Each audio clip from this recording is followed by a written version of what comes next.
வணக்கம். புதியுகம் இரவு 8 மணி செய்திகளுக்கு உங்களை வரவேற்பது வினோத்குமார். முதலில் தலைப்புச் செய்திகளை பார்க்கலாம்.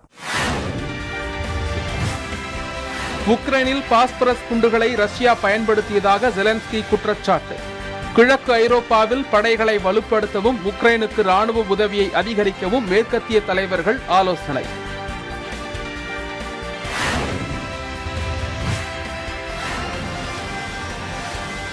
நட்பில்லா நாடுகள் உடனான எரிவாயு வர்த்தகம் இனி ரூபலில்தான் நடைபெறும் என புடின் அறிவிப்பு எதிரொலி. ஒரு மாதத்திற்கு பிறகு உயர்வுடன் தொடங்கிய ரஷ்ய பங்குச்சந்தை வர்த்தகம்.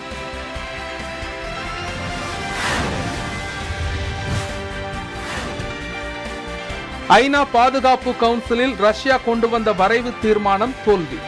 வாக்கெடுப்பில் பங்கேற்காமல் இந்தியா உட்பட 13 நாடுகள் புறக்கணிப்பு.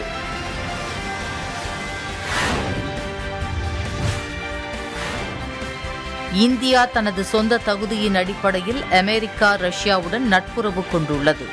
உக்ரைன் போர் குறித்து நாடாளுமன்றத்தில் வெளியுறவுத்துறை அமைச்சகம் விளக்கம்.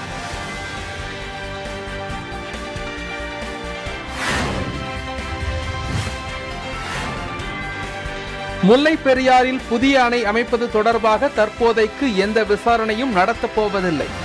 அணையின் பாதுகாப்பு தொடர்பாக மட்டும் விசாரிக்கப்படும் என உச்சநீதிமன்றம் அறிவிப்பு.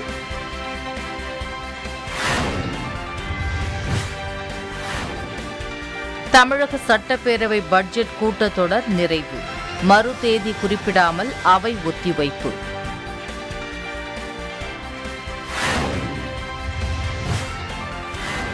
தமிழகத்தின் உள் மாவட்டங்களில் அடுத்த 4 நாட்களுக்கு மழைக்கு வாய்ப்பு. சென்னை வானிலை ஆய்வு மையம் தகவல்.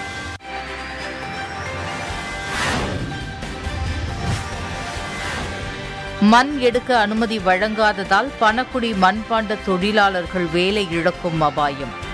வாழ்வாதாரத்தை காப்பாற்ற நடவடிக்கை எடுக்க கோரிக்கை.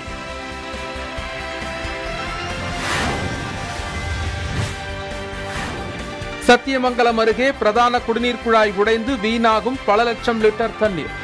உடனடியாக சீர் செய்ய பொதுமக்கள் வலியுறுத்தல்.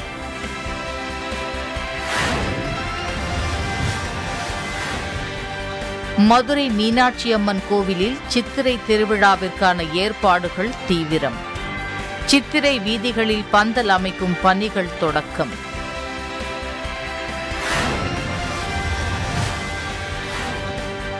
ராமேஸ்வரம் மீனவர்கள் நாளை முதல் காலவரையற்ற வேலைநிறுத்த போராட்டம். இலங்கை கடற்படையால் கைது செய்யப்பட்ட 16 மீனவர்களை விடுதலை செய்ய கோரிக்கை.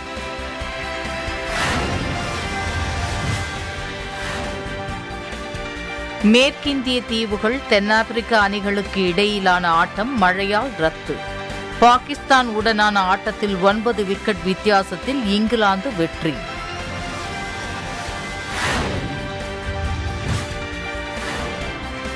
சென்னை சூப்பர் கிங்ஸ் அணியின் கேப்டன் பதவியிலிருந்து தோனி விலகல்.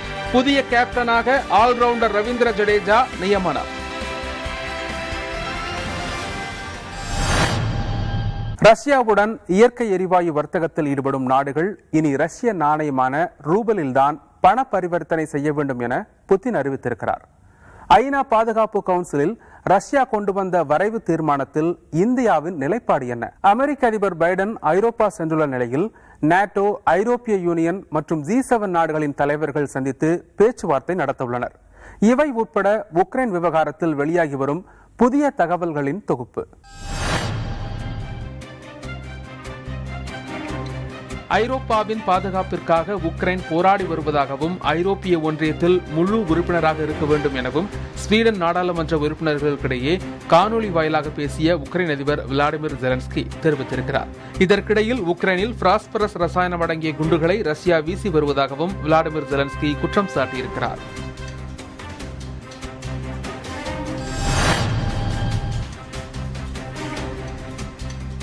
இன்று நடைபெறும் நேட்டோ நாடுகளின் உச்சி மாநாட்டில் அமெரிக்க அதிபர் ஜோ பைடன் பங்கேற்கிறார். மேலும் G7 மற்றும் ஐரோப்பிய ஒன்றிய மாநாட்டிலும் கலந்து கொள்கிறார். இந்த உச்சி மாநாடுகளில் உக்ரைன் மீது ரஷ்யா நடத்தி வரும் தாக்குதல் குறித்து ஆலோசிக்கப்படுகிறது. நேட்டோ உச்சி மாநாட்டில் உக்ரைன் அதிபர் செலன்ஸ்கியும் காணொலி மூலம் பேசவுள்ளார்.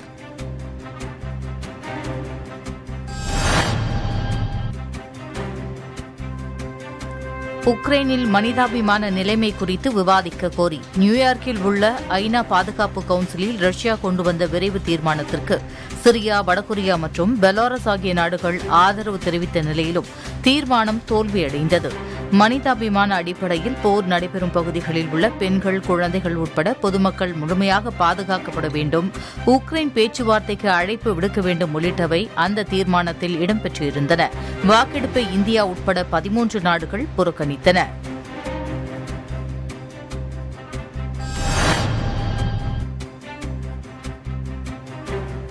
உலகின் மிகப்பெரிய இயற்கை எரிவாயு உற்பத்தி நாடான ரஷ்யாவிடமிருந்து எரிவாயு வாங்கும் நாடுகள் ரஷ்ய நாணயமான ரூபிலில் வர்த்தகம் செய்ய வேண்டும் என ரஷ்ய அதிபர் விளாடிமிர் புதின் தெரிவித்திருக்கிறார்.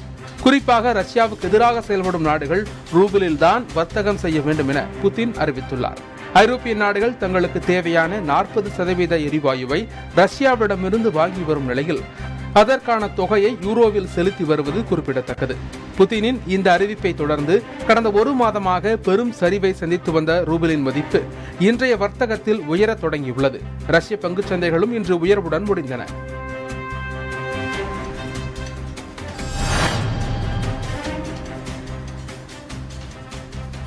பாகிஸ்தானில் பிரதமர் இம்ரான்கானுக்கு எதிராக அந்நாட்டு நாடாளுமன்றத்தில் நம்பிக்கையில்லா தீர்மானத்தின் மீதான வாக்கெடுப்பு நாளை நடைபெறவுள்ளது.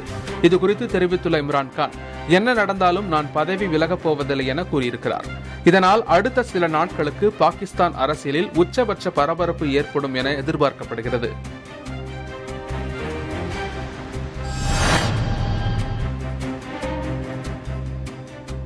வடகொரியா தடை செய்யப்பட்ட நாடு விட்டு நாடு பாய்ந்து தாக்கும் அதிநவீன ஏவுகணையை சோதனை செய்துள்ளது.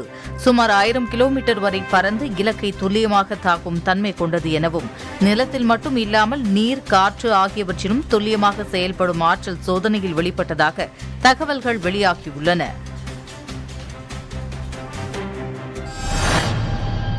ஹிஜாப் விவகாரத்தை அவசர வழக்காக விசாரிக்க சுப்ரீம் கோர்ட் மறுப்பு தெரிவித்துள்ளது. ரயில் முன் பாய்ந்து தற்கொலைக்கு முயன்ற நபரை உயிரை பணயம் வைத்து காப்பாற்றிய காவலர் உள்ளிட்ட தேசிய செய்திகளை தற்போது பார்க்கலாம். உக்ரைனில் நடைபெறும் போரால் ரஷ்யா, அமெரிக்காவுடனான நட்புறவில் பாதிப்பு உள்ளதா என்ற கேள்விக்கு நாடாளுமன்றத்தில் பதிலளித்துள்ள வெளியுறவுத்துறை அமைச்சகம், அமெரிக்கா, ரஷ்யா ஆகிய இரு நாடுகளுடனும் இந்தியா தனது சொந்த தகுதியின் அடிப்படையில் நட்புறவு கொண்டுள்ளது என விளக்கமளித்துள்ளது. நாடாளுமன்றத்தில் பதிலளித்த வெளியுறவுத்துறை இணை அமைச்சர் மீனாட்சி லேகி, உக்ரைனில் போரை நிறுத்த வேண்டும், பேச்சுவார்த்தை மூலம் தீர்வு காண வேண்டும் என்பதே இந்தியாவின் நிலைப்பாடு என தெரிவித்தார்.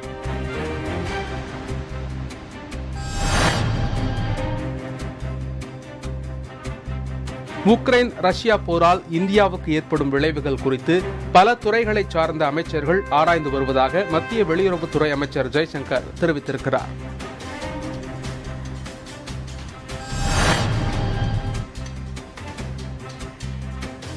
முல்லைப் பெரியாறில் புதிய அணை அமைப்பது தொடர்பாக தற்போதைக்கு எந்த விசாரணையும் நடத்தப்போவதில்லை என்று உச்சநீதிமன்றம் தெரிவித்துள்ளது. அணையின் பாதுகாப்பை அதிகரிப்பது தொடர்பான விவகாரங்கள் குறித்து மட்டும் விசாரிக்கப்படும் என உச்சநீதிமன்ற நீதிபதிகள் கூறியிருக்கின்றனர். மேலும் இந்த விவகாரத்தில் அணை மேற்பார்வை குழு வழங்கும் பரிந்துரைகளை மாநிலங்கள் கடைபிடிக்கவில்லை என்றால் நீதிமன்ற அவமதிப்புக்கு ஆளாக நேரிடும் என எச்சரித்தனர்.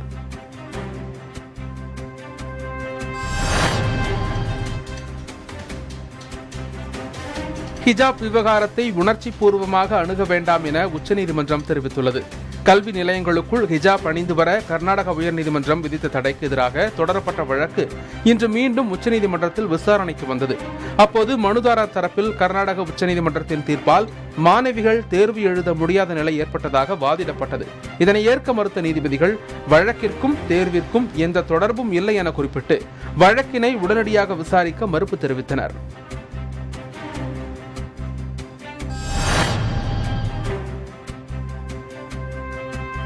கேரளாவில் உள்ள தனியார் பேருந்து உரிமையாளர்கள் பேருந்து பயண கட்டணத்தை உயர்த்த வேண்டும் என வலியுறுத்தி நடைபெற்று வரும் தனியார் பேருந்துகளின் வேலைநிறுத்த போராட்டத்தால் பொதுமக்கள் அவதியடைந்தனர். இதனால் முக்கிய வழித்தடங்களில் கூடுதல் அரசு பேருந்துகள் இயக்கப்பட்டன. என்றாலும் பல இடங்களில் பொதுமக்கள் பேருந்துகளுக்காக நீண்ட நேரம் காத்திருக்கும் நிலை ஏற்பட்டது.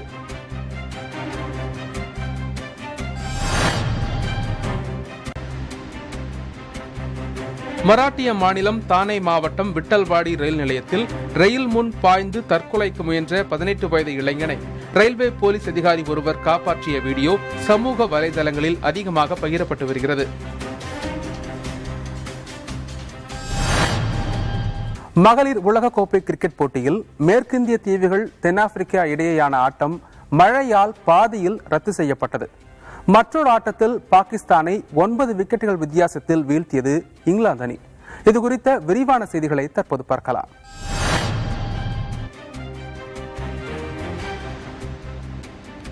மகளிர் உலகக்கோப்பை கிரிக்கெட் போட்டியில் மேற்கிந்திய தீவுகள் தென்னாப்பிரிக்கா அணிகளுக்கு இடையேயான ஆட்டம் மழையால் ரத்து செய்யப்பட்டது. இரு அணிகளுக்கும் தலா ஒரு புள்ளி வழங்கப்பட்ட நிலையில் தென்னாப்பிரிக்கா அணி அரையிறுதிக்கு முன்னேறியது. மற்றொரு ஆட்டத்தில் இங்கிலாந்து அணி பாகிஸ்தான் அணியை எதிர்கொண்டது. முதலில் பேட்டிங் செய்த பாகிஸ்தான் அணி 41.3 ஓவர்கள் முடிவில் 105 ரன்களுக்கு அனைத்து விக்கெட்டுகளையும் இழந்து ஆட்டமிழந்தது. பின்னர் விளையாடிய இங்கிலாந்து அணி 19.2 ஓவர்களில் ஒரு விக்கெட் இழப்பிற்கு 107 ஓட்டங்கள் அடித்து வெற்றி பெற்றது. இதன் மூலம் இங்கிலாந்து அணி 9 விக்கெட்டுகள் வித்தியாசத்தில் பாகிஸ்தான் அணியை வீழ்த்தி அபார வெற்றி பெற்றது.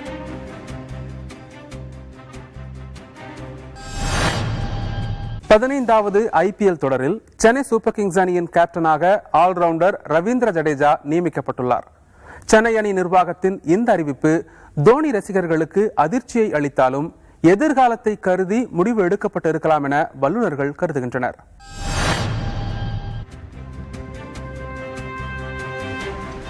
சென்னை சூப்பர் கிங்ஸ் அணியின் புதிய கேப்டனாக ஆல்ரவுண்டர் ஜடேஜா நியமிக்கப்பட்டுள்ளார். IPL வரலாற்றில் சென்னை சூப்பர் கிங்ஸ் அணி விளையாடிய 12 தொடர்களிலும் சென்னை கேப்டனாக தோனி செயல்பட்டார். இந்நிலையில் கேப்டன் பதவியிலிருந்து தோனி விலகியுள்ளார். இந்த அறிவிப்பு ரசிகர்களுக்கு அதிர்ச்சி அளித்தாலும் அணியின் எதிர்காலத்தை கருதி தோனி இந்த முடிவை எடுத்திருப்பதாக தகவல்கள் தெரிவிக்கின்றன. தோனி தலைமையில் சென்னை சூப்பர் கிங்ஸ் 4 முறை சாம்பியன் பட்டம் வென்றுள்ளது குறிப்பிடத்தக்கது.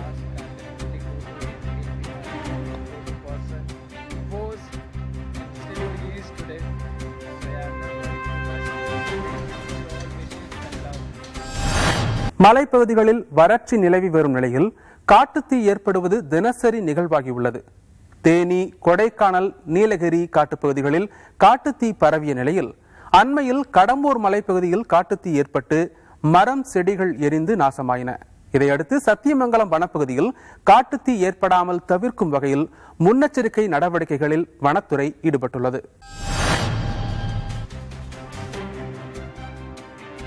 சத்தியமங்கலம் வனப்பகுதிகளில் முன்னெச்சரிக்கை நடவடிக்கையாக தீத்தடுப்பு கோடுகளை அமைக்கும் பணியை வனத்துறையினர் தீவிரப்படுத்தியுள்ளனர்.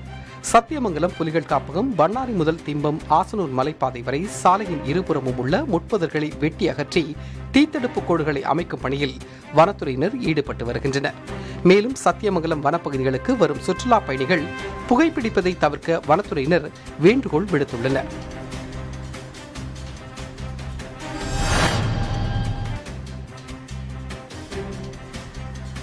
திண்டுக்கல் மாவட்டம் கொடைக்கானல் கீழ்மலை பகுதிகளில் மருத்துவ குணம் மிக்க பல்வேறு சிறு செடி இனங்கள் உள்ளன. அவற்றில் காற்றில் பரவும் தன்மை கொண்ட சிறு குறிஞ்சான் செடிகளின் விதைகள் தற்பொழுது வேகமாக பரவத் தொடங்கியுள்ளன. இது நீரிழிவு, மாதவிடாய், மூச்சு திணறல், காய்ச்சல், சளி உள்ளிட்ட 10க்கும் மேற்பட்ட உடல் உபாதைகளுக்கு அருமருந்தாக விளங்குகிறது.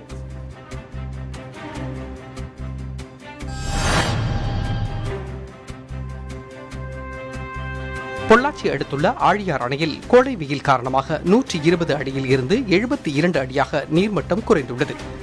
முக்கிய நீர்த்தேக்க அணைகளில் ஒன்றான 160 அடி உயரம் கொண்ட சோலையாறு அணையில் 23 அடி வரை மட்டுமே இருப்பு உள்ளது.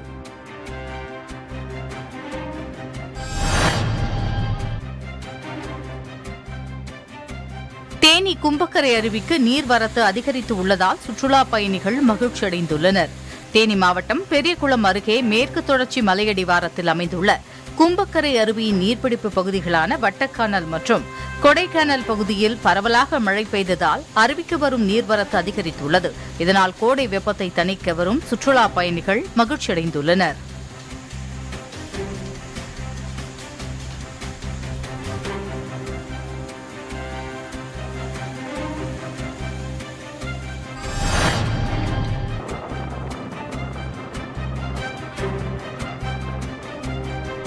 தென்கிழக்கு அரபிக்கடல் பகுதியில் நிலவும் வளிமண்டல மேலடுக்கு சுழற்சி மற்றும் வெப்பச்சலனம் காரணமாக தமிழகம் மற்றும் புதுவை காரைக்கால் பகுதிகளில் அடுத்த 24 மணி நேரத்தில் இடி மின்னலுடன் கூடிய லேசான மழைக்கு வாய்ப்புள்ளதாக சென்னை வானிலை ஆய்வு மையம் தெரிவித்துள்ளது.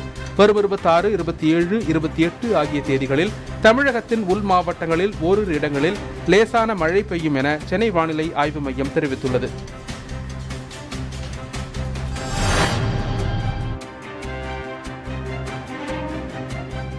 தமிழக சட்டப்பேரவை பட்ஜெட் கூட்டத்தொடர் நிறைவடைந்து மறு தேதி குறிப்பிடாமல் அவை ஒத்திவைக்கப்பட்டது. தமிழக சட்டப்பேரவையில் பட்ஜெட் மீதான பொது விவாதத்தில் பேசிய நிதியமைச்சர் பழனிவேல் தியாகராஜன், அரசு பள்ளியில் 10ஆம் வகுப்பு முடித்து பாலிடெக்னிக் கல்லூரியில் சேரும் மாணவிகளுக்கு மாதம் 1000 ரூபாய் நிதி உதவி வழங்கப்படும் என தெரிவித்தார். அடுத்த 5 ஆண்டுகளில் 1000 கோடி ரூபாய் செலவில் அரசு கல்லூரிகள் மேம்படுத்தப்படும் என்றும் குறிப்பிட்டார். தமிழக சட்டப்பேரவையில் நிறைவேற்றப்பட்ட 19 சட்ட மசோதாக்கள் ஆளுநர் மற்றும் குடியரசுத் தலைவரிடம் நிலுவையில் உள்ளதாக பேரவையில் தெரிவிக்கப்பட்டது. இந்நிலையில் சட்டப்பேரவை பட்ஜெட் கூட்டத்தொடர் நிறைவடைந்தது. தேதி குறிப்பிடாமல் அவை ஒத்திவைக்கப்படுவதாக சபாநாயகர் அப்பாவு அறிவித்தார்.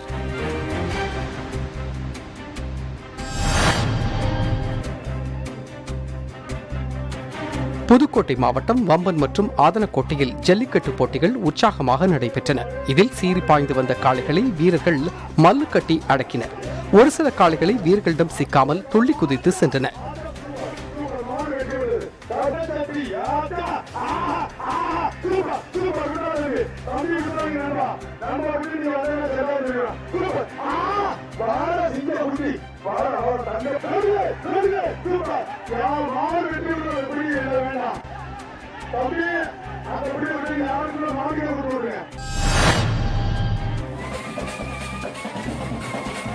கூடலூர் அருகே நடைபெற்ற மாதேஸ்வரன் கோவில் திருவிழாவில் மாவட்டம் முழுவதிலும் இருந்து சுமார் 1000க்கும் மேற்பட்ட படுகரின மக்கள் கலந்து கொண்டு தங்களது பாரம்பரிய நடனமாடி மகிழ்ந்தனர்.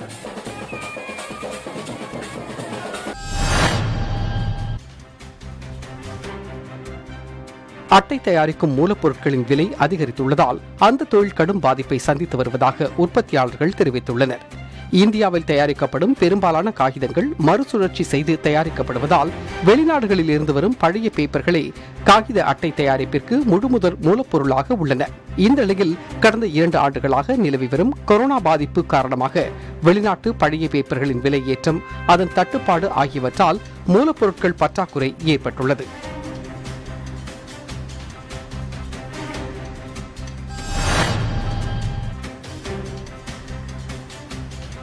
ராமேஸ்வரம் மற்றும் மண்டபம் பகுதிகளைச் சேர்ந்த 16 மீனவர்களை இலங்கை கடற்படையினர் கைது செய்துள்ளனர். கடந்த சில வாரங்களாக இலங்கை கடற்படையின் கைது நடவடிக்கை இல்லாமல் இருந்த நிலையில் தற்போது மீண்டும் இலங்கை கடற்படை இந்திய மீனவர்களை கைது செய்துள்ளது. இந்த நிலையில் ராமேஸ்வரம் மீனவர்கள் நடத்திய அவசர ஆலோசனைக் கூட்டத்தில் 16 பேரை விடுதலை செய்ய வலியுறுத்தி நாளை முதல் காலவரையற்ற வேலைநிறுத்த போராட்டத்தில் ஈடுபடப் போவதாக தீர்மானம் நிறைவேற்றப்பட்டுள்ளது.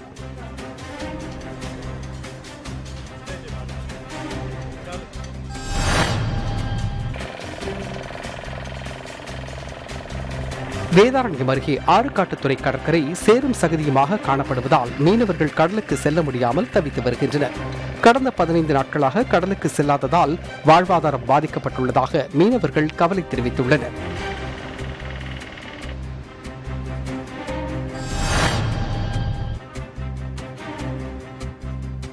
நாமக்கல்லில் நடைபெற்ற தேசிய முட்டை ஒருங்கிணைப்பு குழு கூட்டத்தில் முட்டை ஒன்றின் பண்ணை கொள்முதல் விலை 3 ரூபாய் 95 காசுகளில் இருந்து 10 காசுகள் விலை உயர்த்தப்பட்டு 4 ரூபாய் 5 காசுகளாக விலை நிர்ணயம் செய்யப்பட்டுள்ளது. தமிழகம், கேரளாவில் முட்டை தேவை அதிகரித்துள்ளதால் விலை உயர்த்தப்படுவதாகவும் வரும் நாட்களில் விலை மேலும் உயர்வதற்கான வாய்ப்புகள் உள்ளதாகவும் கோழி பண்ணையாளர்கள் தெரிவித்துள்ளனர்.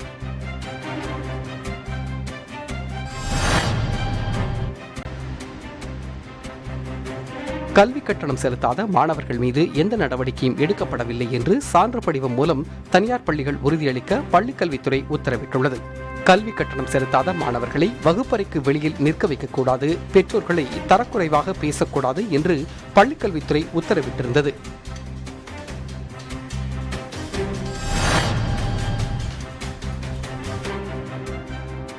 சென்னையில் கடந்த 4 நாட்களில் பைக் வீலிங் சாகசத்தில் ஈடுபட்ட 3 சிறுவர்கள் உட்பட 18 பேரை காவல்துறையினர் கைது செய்துள்ளனர். அவர்களிடமிருந்து 21 விலை உயர்ந்த இருசக்கர வாகனங்கள் பறிமுதல் செய்யப்பட்டன. பைக் வீலிங் சாகசத்தில் ஈடுபட்ட இளைஞர்களுக்கு அபராதம் விதிக்கப்பட்டதோடு அவர்களின் பெற்றோர்களை நேரில் அழைத்து இதுகுறித்து விரிவாக விவரிக்கப்பட்டது.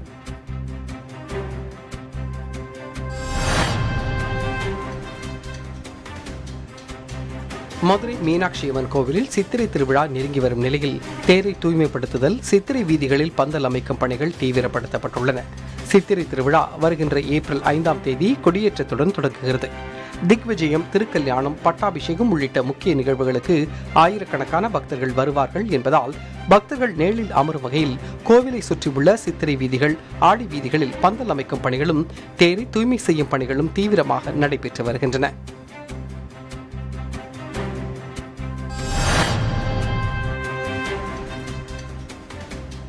ராமநாதபுரத்தில் பெங்களூரைச் சேர்ந்த சுஜிதா என்ற நீச்சல் வீராங்கனை இதுவரை யாருமே செய்யாத முயற்சியாக இந்தியாவின் தனுஷ்கோடியிலிருந்து நீந்த ஆரம்பித்து இலங்கை தலைமன்னார் சென்றார். பின்பு மீண்டும் தொடர்ச்சியாக அங்கிருந்து இந்திய எல்லைக்கு திரும்பி நீந்தினார். தனுஷ்கோடியை நெருங்கி வந்தபோது அவரின் மீது ஜெல்லி மீன்கள் கடித்ததால் அலர்ஜி போன்ற அரிப்பு ஏற்பட்டு அவரால் நீந்த முடியவில்லை. இதனால் சாதனை முயற்சியை பாதியிலேயே கைவிட்டார். சாதனையை கைவிட்டார் என்றாலும் தொடர்ச்சியாக 17 மணி நேரம் 34 நிமிடங்கள் 42 கிலோமீட்டர் தூரம் வரை நீந்தியுள்ளார் என்பது குறிப்பிடத்தக்கது.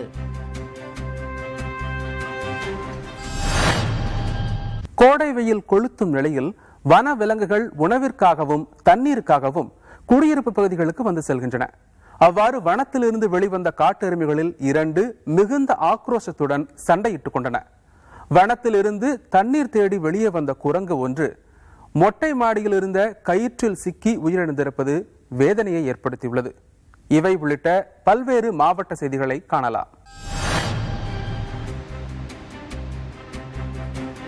நீலகிரி மாவட்டம் குன்னூர் அருகே உள்ள தனியார் தேயிலை தோட்டங்களில் முகாமிட்டிருந்த ஒற்றை காட்டு யானை இரவு நேரத்தில் காட்டேரி பார்க் பகுதியில் உலாவர தொடங்கியுள்ளது. இதனால் பொதுமக்கள் எச்சரிக்கையுடன் செல்ல வனத்துறையினர் அறிவுறுத்தியுள்ளனர்.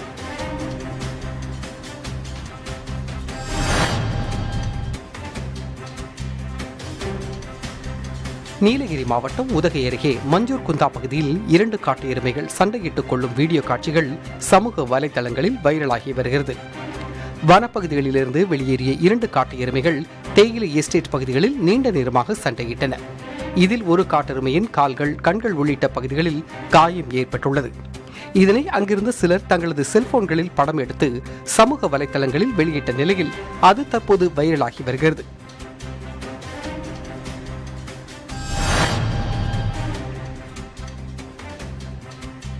சேலம் மாவட்டம் அருகே உள்ள குடியிருப்பு பகுதிக்குள் தண்ணீர் தேடி நுழைந்த குரங்கு ஒன்று வீட்டின் மொட்டை மாடியில் துணிக்காய வைப்பதற்காக கட்டப்பட்டிருந்த கயிற்றில் சிக்கிய நிலையில் கழுத்து இறுக்கப்பட்டு உயிரிழந்தது. வனப்பகுதியில் ஏற்படும் வறட்சியே இதுபோன்ற வன உயிரினங்களின் உயிரிழப்புகளுக்கு காரணம் என சமூக ஆர்வலர்கள் வேதனை தெரிவிக்கின்றனர்.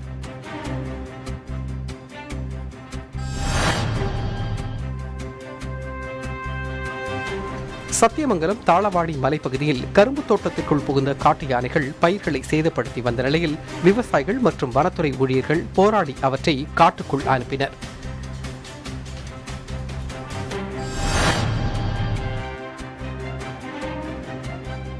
நெல்லை மாவட்டம் பனக்குடியில் மண் எடுக்க அனுமதி வழங்கப்படாததால் மண்பாண்ட தொழிலாளர்கள் செய்வதறியாது திகைத்து வருகின்றனர்.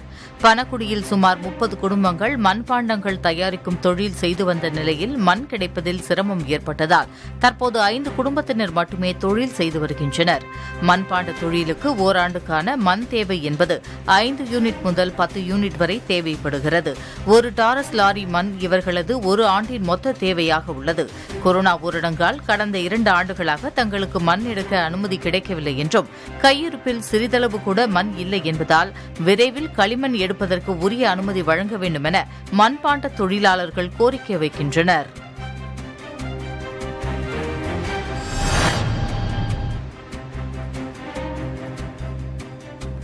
சென்னை வண்டலூர் உயிரியல் பூங்காவில் 13 வயதுடைய ஆகான்ஷா என்ற பெண் வெள்ளைப்புலி உடல்நலக்குறைவால் உயிரிழந்தது. புலி கடந்த 2 வாரங்களாக அட்டாக்சியா எனப்படும் கை கால்களில் ஏற்படும் தசை சார்ந்த பிரச்சனையால் சிகிச்சை பெற்று வந்த நிலையில் சரிவர உணவு உட்கொள்ளாததால் உயிரிழந்ததாக பூங்கா நிர்வாகம் தெரிவித்துள்ளது.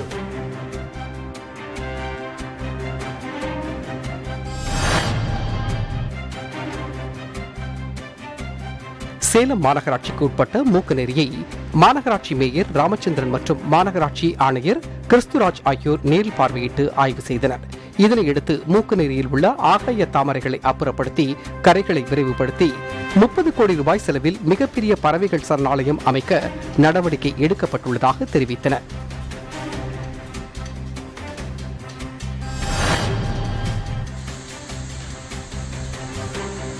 சத்தியமங்கலம் பவானிசாகர் அருகே உள்ள முடுக்கன்துறை பகுதியில் குடிநீர் வடிகால் வாரியத்திற்கு சொந்தமான பிரதான குடிநீர் குழாயில் உடைப்பு ஏற்பட்டதால் பல லட்சம் லிட்டர் தண்ணீர் வீணாவதாக புகார் எழுந்துள்ளது. குழாய் உடைப்பால் பவானிசாகர் மற்றும் சுற்றுவட்டார கிராமங்களில் குடிநீர் விநியோகம் பாதிக்கப்பட்டுள்ளதாகவும் உடைப்பை சரி செய்ய குடிநீர் வடிகால் வாரிய அதிகாரிகள் நடவடிக்கை எடுக்கவில்லை எனவும் அந்த பகுதி மக்கள் குற்றம் சாட்டியுள்ளனர்.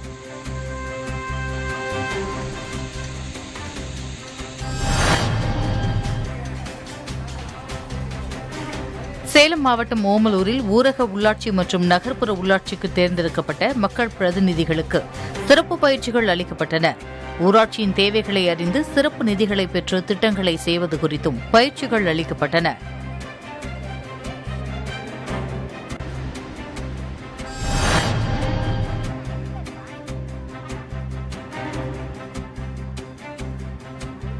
நெல்லை மாவட்டம் பணக்குடி அருகே மாட நாடார் குடியிருப்பில் உள்ள நியாய விலை கடையில் புகுந்த பாம்பை கண்ட ஊழியர்கள் மற்றும் பொதுமக்கள் அலறி எடுத்துக்கொண்டு வெளியேறினர். பிறகு பாம்பு பத்திரமாக பிடிக்கப்பட்டது.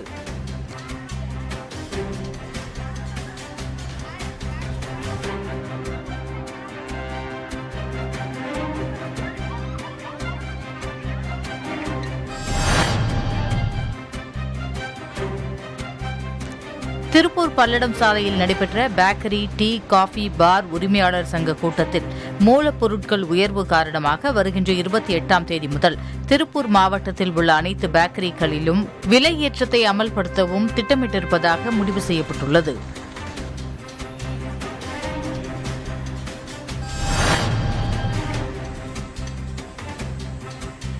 செங்கல்பட்டு மாவட்டத்தில் கூடுதல் நேரடி நெல் கொள்முதல் நிலையங்கள் திறக்க விவசாயிகள் கோரிக்கை விடுத்துள்ளனர். செங்கல்பட்டு மாவட்டம் திருப்போரூர், திருக்கழுக்குன்றம், மதுராந்தகம், செய்யூர், அச்சிறுபாக்கம் உள்ளிட்ட சுற்று வட்டார பகுதிகளில் லட்சக்கணக்கான ஏக்கர் நெல் சாகுபடி செய்யப்பட்டுள்ளது. தற்போது நெல் அறுவடை செய்யப்பட்டு வரும் நிலையில் போதுமான நெல் கொள்முதல் நிலையம் திறக்கப்படவில்லை என விவசாயிகள் புகார் தெரிவித்துள்ளனர். இதனால் மாவட்டத்தில் கூடுதலாக 50 நெல் கொள்முதல் நிலையங்கள் திறக்க வேண்டும் என்று விவசாயிகள் கோரிக்கை விடுத்துள்ளனர்.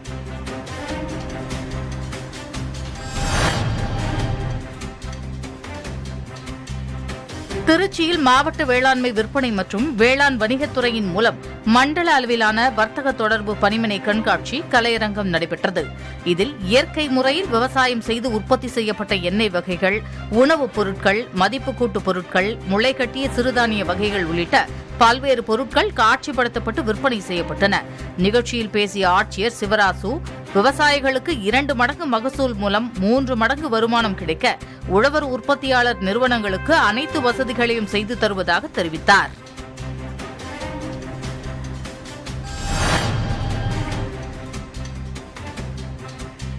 கும்மிடிப்பூண்டியில் 6 வயது சிறுமி ஒருவர் தலை கவிழ்ந்து படுத்தபடி 1 நிமிடத்தில் 38 முறை தனது 2 கால்களை தலைக்கு முன் கொண்டு வரும் கண்ட பேருண்டாசனம் செய்து உலக சாதனை படைத்தார். சிறுமி தேஜாஸ்ரீ சாதனை India book of record, awesome உலக சாதனை புத்தகங்களில் இடம் பிடித்துள்ளன. உலக சாதனை படைத்த சிறுமியை அந்த பகுதி மக்கள் வெகுவாக பாராட்டினர்.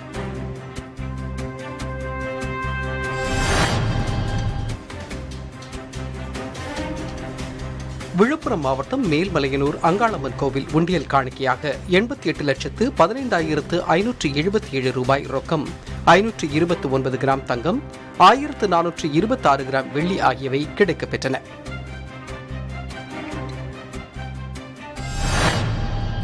இன்று உலக காசநோய் தினம். டிபி என்று அழைக்கப்படும் டியூபர்குலோசிஸ், அதாவது காசநோய்தான் உயிர்கொல்லி நோய்களுள் முதலாவதாக உள்ளது. எய்ட்ஸ், மலேரியாவை விட காசநோயினால் உயிரிழப்பவர்களின் எண்ணிக்கை அதிகரித்து வருகிறது. ஆண்டுதோறும் மார்ச் 24ஆம் தேதி காசநோய் தினமாக அனுசரிக்கப்பட்டு வரும் நிலையில் காசநோய் குறித்து தமிழகத்தின் பல்வேறு பகுதிகளில் விழிப்புணர்வு பேரணி நடைபெற்றது.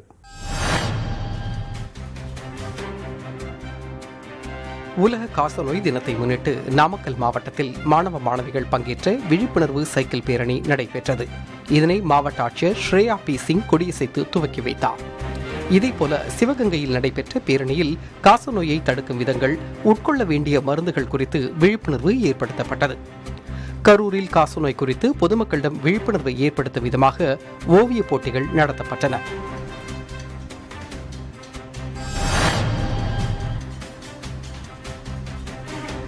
தூத்துக்குடி மாவட்டம் கோவில்பட்டி அரசு மாவட்ட தலைமை மருத்துவமனையில் காசநோய் தொற்றாளர்களுக்கு சிகிச்சை மற்றும் தனியார் தொண்டு நிறுவனத்துடன் இணைந்து பால், முட்டை, நவதானியங்கள், பொரிகடலை என இலவசமாக ஊட்டச்சத்து உணவு வகைகள் வழங்கப்பட்டன.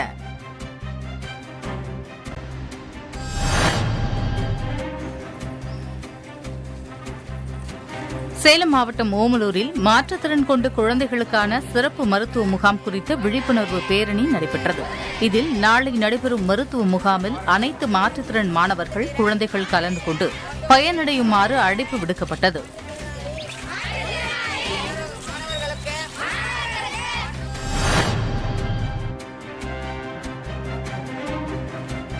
அரியலூரில் 75வது சுதந்திர திருநாள் அமுத பெருவிழா நிகழ்வுகள் மற்றும் கண்காட்சி அரங்குகளை மாவட்ட ஆட்சியர் தொடங்கி வைத்தார். இதில் தமிழக சுதந்திர போராட்ட வீரர்கள், அரசின் நலத்திட்டங்கள் குறித்த விளக்க அரங்குகள் மற்றும் வேளாண் துறை சார்பில் பாரம்பரிய நெல் விதைகள் பற்றிய கண்காட்சிகள் என 22க்கும் மேற்பட்ட கண்காட்சி அரங்குகள் இடம்பெற்றிருந்தன. கன்னியாகுமரி மாவட்டம் நாகர்கோவிலில் 75வது சுதந்திர தின விழாவை முன்னிட்டு சுதந்திர திருநாள் அமுத பெருவிழா மாணவர்களின் கலை நிகழ்ச்சிகளுடன் நடைபெற்றது.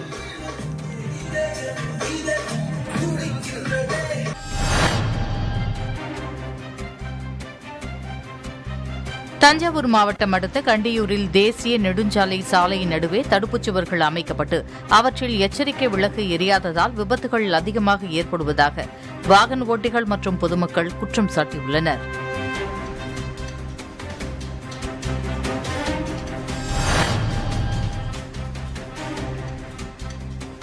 குற்றச் சம்பவங்களை தடுக்க காஞ்சிபுரம் பேருந்து நிலையத்தில் 31 சிசிடிவி கேமராக்கள் அடங்கிய புற காவல் நிலையத்தை மாவட்ட ஆட்சியர் திறந்து வைத்தார்.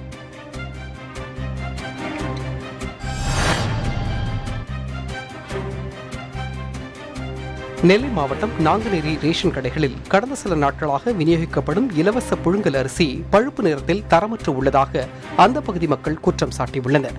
மானிய விலையில் வழங்கப்படும் துவரை பருப்பு பூசணம் பிடித்துள்ளதாகவும் புகார் தெரிவித்துள்ளனர்.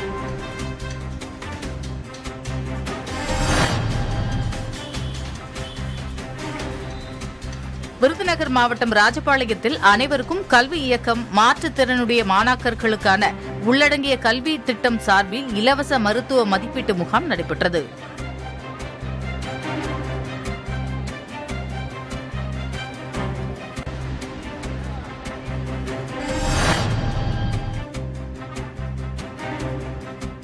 பழனியில் வையாபுரி குளக்கரை, ஆயக்குடி வரதமாநதி அணைப்பாசன வாய்க்கால், ஆண்டிப்பட்டி குதிரையாறு அணைப்பாசன வாய்க்கால், சிவகிரிப்பட்டி கிராம வண்டிப்பாதை நீர்நிலைகளில் மற்றும் அரசு புறம்போக்கு நிலங்களில் இருந்த ஆக்கிரமிப்புகளை அகற்றி வருவாய்த்துறையினர் நடவடிக்கை எடுத்துள்ளனர்.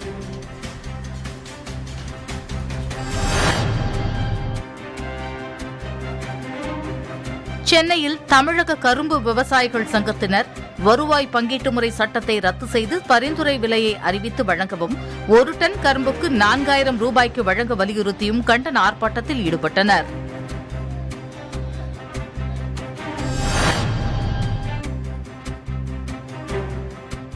திருவாரூர் மாவட்டம் கூத்தாநல்லூர் அருகே வெள்ளக்குடி கிராமத்தில் ONGC நிறுவனம் புதிய கிணறு அமைப்பதற்கு எதிர்ப்பு தெரிவித்து விவசாயிகள் போராட்டத்தில் ஈடுபட்டனர். பின்னர் ONGC நிறுவன ஊழியர்கள் மற்றும் காவல்துறையினர் விவசாயிகளுடன் பேச்சுவார்த்தை நடத்தினர்.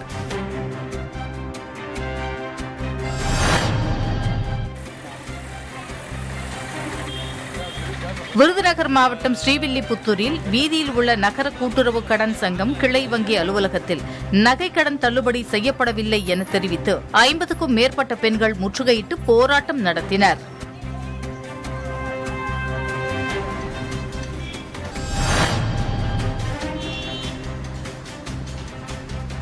திருவண்ணாமலை மாவட்டம் ஆரணி அடுத்த கண்ணமங்கலம் தொடக்க வேளாண்மை கூட்டுறவு வங்கியில் 5 சவரன் தங்க நகை அடகு வைத்த நபர்களுக்கு அரசு அறிவித்த தள்ளுபடி கிடைக்காததால் வங்கி முன்பு திரண்ட பெண்கள் தீக்குளிக்க முயன்றனர்.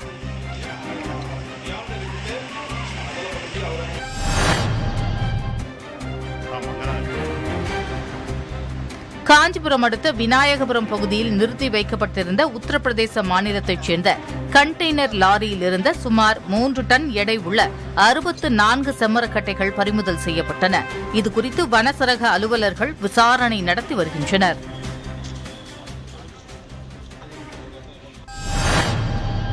இத்துடன் இந்த செய்தி தொகுப்பு நிறைவடைகிறது. புதிய யுகத்தின் அடுத்த செய்தி தொகுப்பு நாளை காலை 8 மணிக்கு. வணக்கம்.